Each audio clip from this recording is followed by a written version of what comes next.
कौन है जो 39 लाख टिकट का पैसा गबन करके बैठा है? वो कौन है जो 39 लाख टिकट 39 लाख भारतीयों को ठग चुका है? वो कौन है? बेकार है, क्योंकि कुत्ते की दुम है, उसको जब तक उसके साथ जूता जिहाद नहीं किया जाएगा तब तक वो संभलने वाली नहीं है ना?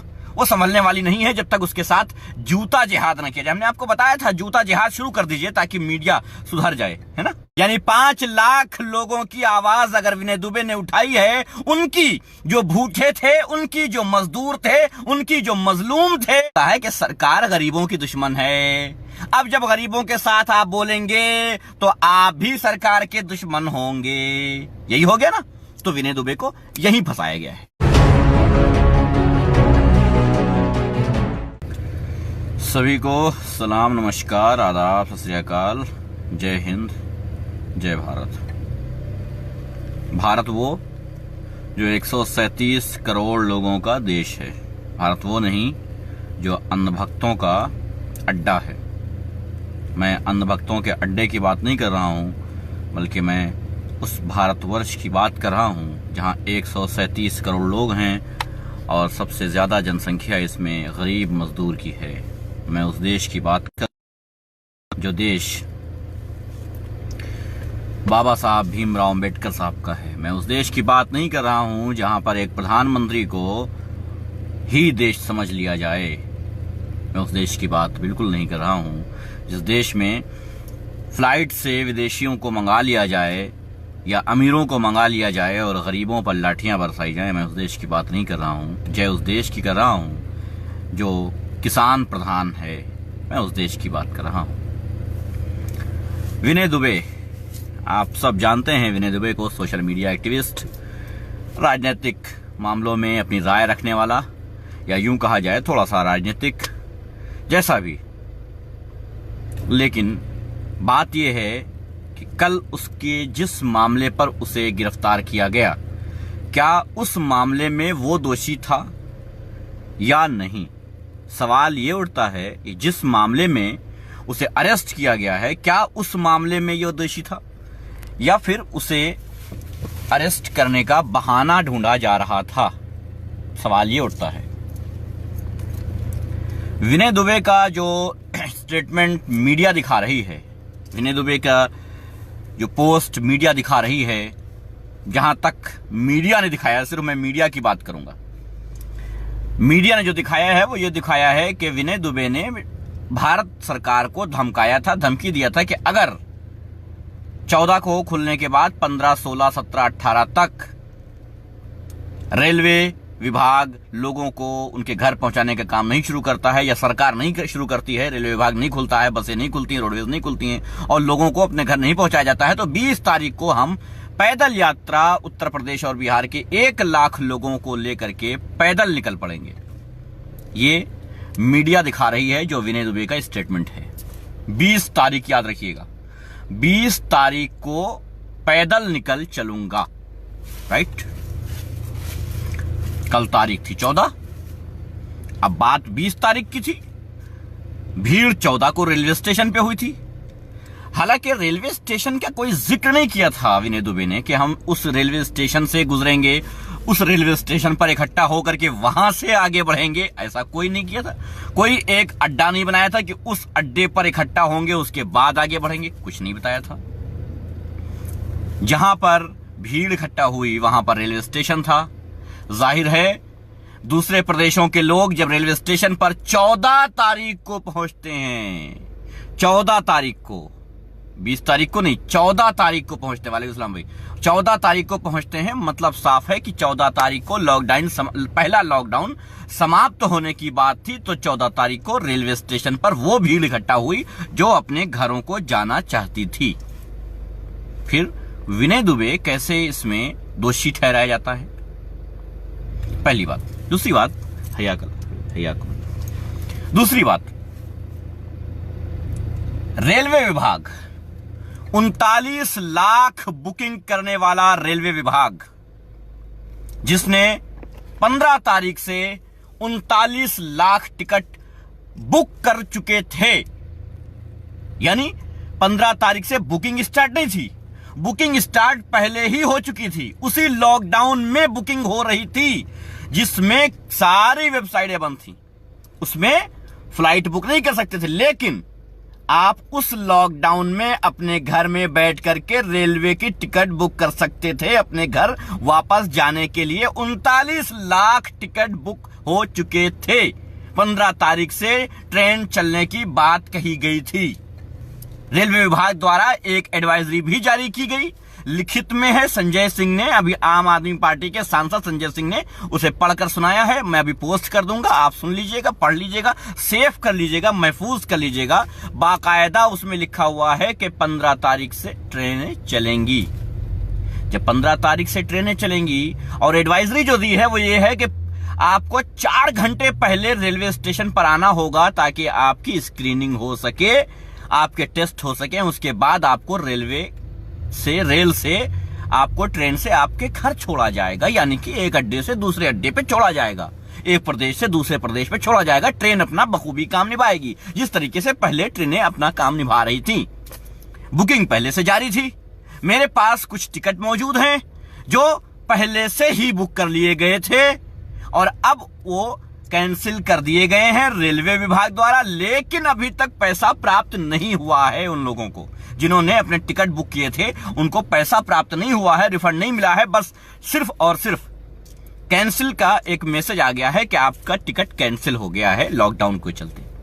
जब आपको पता था कि लॉकडाउन के चलते टिकट कैंसिल करना होगा तो बुक क्यों किया था? पहला सवाल यह है। दूसरा सवाल यह है कि जब पहले मीटिंग में नरेंद्र मोदी और सभी सीएम ये तय कर चुके थे कि लॉकडाउन को 2 हफ्ते के लिए बढ़ाना है, हालांकि वो 3 हफ्ते बढ़ाया गया, लेकिन 2 हफ्ते के लिए बढ़ाना है, जब बात ये हो गई थी तो फिर वो टिकट प्रक्रिया क्यों नहीं रोकी गई फौरन? क्योंकि ये विचार विमर्श तो पहले हो गया था।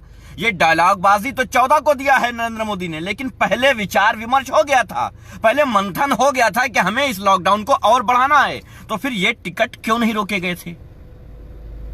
ये रेलवे विभाग की या रेल मंत्रालय की जो कमी है उसको छुपाने के लिए एक आदमी को बलि का बकरा बनाया गया, जो 20 तारीख को पैदल चलने की बात कर रहा था किसानों के साथ, गरीबों के साथ, मजदूरों के साथ। बात पैदल चलने की थी, भीड़ रेलवे स्टेशन पर थी, बात 20 तारीख की थी, बात यहां पर भीड़ 14 तारीख को थी। तो फिर उसका तालमेल क्या है साहब? ये 20, 14, भीड़, पैदल, रेलवे स्टेशन, ये ज्वाइंट कहां से होता है? ये नहीं समझ में आ रहा है कि ये ज्वाइंट कहां से होता है। ये 20 तारीख को 14 तारीख को कैसे भीड़ आ गई, है ना? 14 तारीख को ऐसे आ गई क्योंकि 15 से रेलवे स्टेशन पर रेल जाने लगी थी, ऐसा रेलवे विभाग ने लिखित में एडवाइजरी जारी करके कह दिया था। टिकट बुक कर, अब भाई साहब मैंने 1000 रुपए दे करके टिकट बुक किया है तो जाहिर है कि मैं रेलवे स्टेशन पर जाऊंगा, और हमें यह भी पता है कि रेलवे स्टेशन पर भीड़ बहुत होने वाली है, इसलिए पहले ही जाऊंगा। तो फिर गलती किसी और की कहां है? गलती तो सरकार की है, गलती तो सरकारी मंत्रालय की है। अरेस्ट तो उनको करना चाहिए जो अधिकारी हैं, जो मंत्रालय हैं। हम तो कहते हैं सीधे सीधे रेलवे मंत्री को आप अरेस्ट कीजिए और पूछिए उनसे कि आखिर किसने तुम्हें यह इजाजत दी थी कि तुम 39 लाख टिकट बुक करवा लो। अगर रेलवे मंत्री इसमें इन्वॉल्व नहीं है तो फिर कौन है? कौन है जो 39 लाख टिकट का पैसा गबन करके बैठा है? वो कौन है जो 39 लाख टिकट, 39 लाख भारतीयों को ठग चुका है? वो कौन है? है कोई जवाबदेही इसकी या नहीं? मीडिया की बात क्या की जाए, मीडिया की बात ही अलग है। कहीं दूर पर मस्जिद थी, वो भीड़ रेलवे स्टेशन से मस्जिद तक पहुंच गई तो बात ये हो गई कि ये मस्जिद पे भीड़ है। खैर, मीडिया की बात ही करना बेकार है क्योंकि कुत्ते की दुम है, उसको जब तक उसके साथ जूता जिहाद नहीं किया जाएगा तब तक वो संभलने वाली नहीं है, है ना? वो संभलने वाली नहीं है जब तक उसके साथ जूता जिहाद न किया जाए। हमने आपको बताया था जूता जिहाद शुरू कर दीजिए ताकि मीडिया सुधर जाए, है ना? तब सुधर जाएगी जब आप जूता जिहाद शुरू करेंगे, तब मीडिया सुधरेगी। खैर, आगे बताते हैं आपको। ये तो हो गया रेलवे विभाग की कमजोरियों को, कमियों को, उसकी दलाली को, उसके गबन को छुपाने के लिए एक निर्दोष को फंसा दिया गया। अब बात करते हैं इस बात पे कि विनय दुबे है क्या, विनय दुबे करता क्या है। दरअसल विनय दुबे ने किया क्या था, यही सवाल बनता है कि विनय दुबे ने किया क्या था। अगर आज 20 तारीख होती या कल 20 तारीख होती जिस दिन उसे अरेस्ट किया गया, अगर ये 14 तारीख ना होते हुए 20 तारीख मान लीजिए इसको, मीडिया के द्वारा इसको मान लेते हैं कि ये 20 तारीख है, 14 तारीख को ना होते हुए ये 20 तारीख हो गई साहब। चलिए मान लिया कि हमने ये 20 तारीख है और विनय दुबे के कहने से ये भीड़ रेलवे स्टेशन पे इकट्ठा हुई थी, जबकि विनय दुबे का ये कहना था कि हम 20 तारीख को पैदल पग यात्रा यूपी और बिहार के 1 लाख किसानों के साथ करेंगे। यानी रेलवे का कोई मामला नहीं था, रेलवे स्टेशन पे 14 तारीख को भीड़ बटोरने का कोई प्लान नहीं था। तो फिर सीधी बात है, तो फिर विनय दुबे कौन है और ये क्या कर रहा था, क्यों कर रहा था? क्या ये सरकार के खिलाफ लोगों को भड़का रहा था? क्या ये सरकार के खिलाफ लोगों को भड़का रहा था, या ये उन लोगों की आवाज उठा रहा था जो भूख से परेशान हैं? अगर मान लिया कि 1 लाख लोग भड़क गए और रेलवे स्टेशन पर 1 लाख लोग विनय दुबे की जुबान से आ गए, सोचने की बात यह है कि उन 1 लाख लोगों के परिवार में 5 लोग, 4 लोग, 3 लोग, 8 लोग मिलाकर के एक सिस्टम बना लेते हैं। चलो 5 लोगों का एक परिवार मान लेते हैं कि एक आदमी का परिवार में 5 लोग, यानी उस 1 लाख के बाद 4 लाख लोग यूपी और बिहार में परेशान थे उन 1 लाख लोगों की वजह से। यानी वो अपने घर नहीं पहुंच पा रहे थे, वो रोजी रोटी का इंतजाम नहीं कर पा रहे थे। यानी कि ये मान लें कि 4 लाख लोग यूपी बिहार में भूखे मर रहे थे, उसकी आवाज विनय दुबे ने उठाई। 1 लाख लोग मुंबई में भूखे थे, उसकी आवाज विनय दुबे ने मुंबई में उठाई। यानी 5 लाख लोगों की आवाज अगर विनय दुबे ने उठाई है, उनकी जो भूखे थे, उनकी जो मजदूर थे, उनकी जो मजलूम थे, तो फिर ये सरकार के खिलाफ कैसे हो गया? यानी कि इस बात साफ हो गई है, अगर ये सरकार के खिलाफ है, मतलब यह है कि गरीबों के साथ बोलने वाला सरकार का दोषी, यानी गरीबों के फेवर में बोलने वाला, सरकार के खिलाफ बोलने वाला, सरकार के अगेंस्ट खड़े होने वाला, सरकार का विरोधी। मतलब या तो आप गरीब के साथ हो सकते हैं और या फिर सरकार के साथ हो सकते हैं। कुल मिलाकर के ये पता चलता है कि गरीब कुछ और है, सरकार कुछ और है। गरीबों से सरकार का कोई राबता नहीं है। आपको याद होगा फ्लाइट चली थी, फ्लाइट, इमरजेंसी फ्लाइट कह सकते हैं उनको।